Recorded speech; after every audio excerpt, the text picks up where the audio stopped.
Whether we find a joke funny or not largely depends on where we have been brought up. The sense of humor is mysteriously bound up with national characteristics. A Frenchman, for instance, might find it hard to laugh at a Russian joke. In the same way, a Russian might fail to see anything amusing in a joke which would make an Englishman laugh to tears. Most funny stories are based on comic situations. In spite of national differences, certain funny situations have a universal appeal. No matter where you live, you would find it difficult not to laugh at, say, Charlie Chaplin's early films.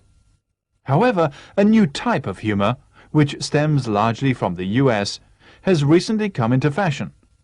It is called sick humor. Comedians base their jokes on tragic situations, like violent deaths or serious accidents. Many people find this sort of joke distasteful. The following example of sick humor will enable you to judge for yourself.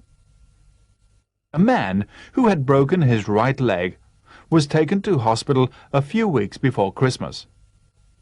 From the moment he arrived there, he kept on pestering his doctor to tell him when he would be able to go home. He dreaded having to spend Christmas in hospital.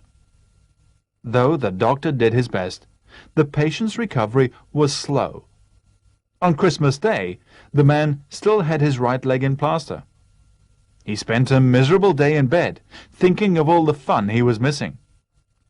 The following day, however, the doctor consoled him by telling him that his chances of being able to leave hospital in time for New Year's celebrations were good. The man took heart, and, sure enough, on New Year's Eve, he was able to hobble along to a party. To compensate for his unpleasant experiences in hospital, the man drank a little more than was good for him. In the process, he enjoyed himself thoroughly and kept telling everybody how much he hated hospitals. He was still mumbling something about hospitals at the end of the party when he slipped on a piece of ice and broke his left leg.